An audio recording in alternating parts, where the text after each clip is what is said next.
आणि त्या बूथमध्ये न्यायचं, इकडचं संतुलन हलवायचं, तिकडचं संतुलन हलवायचं, किंवा चला ही लोक हे बूथ आपल्यासाठी स्ट्रॉंग आहेत, तर हे स्ट्रॉंगवाले बूथ आपण ह्या सीटमधून काढून दुसऱ्या सीटमध्ये द्यायचे, जेणेकरून विरोधी पक्षांच्या सीट पडतील, स्वतःच्या सीट जिंकून येतील, ज्या स्वतःच्या सीट थोड्या डगमगीत आहेत त्या भक्कम करून घेऊ.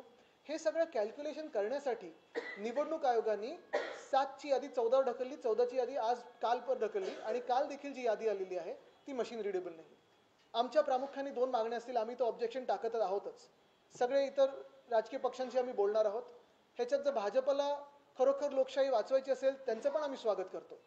पण निवडणूक आयोगाने हा जो गोंधळ घातलेला आहे त्याच्यात 2 कारणं असू शकतात. पहिलं कारण म्हणजे इनकॉम्पिटन्स, त्यांना काम करता येत नाही.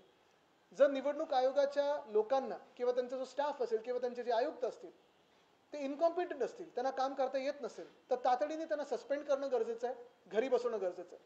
पण हे जर मुद्दाम झालं असेल, एखाद्या पक्षाला मदत करण्यासाठी झालं असेल, तर त्यांच्यावर देशद्रोहाचा गुन्हा टाकून त्यांना जेलमध्ये टाकणं गरजेचं आहे.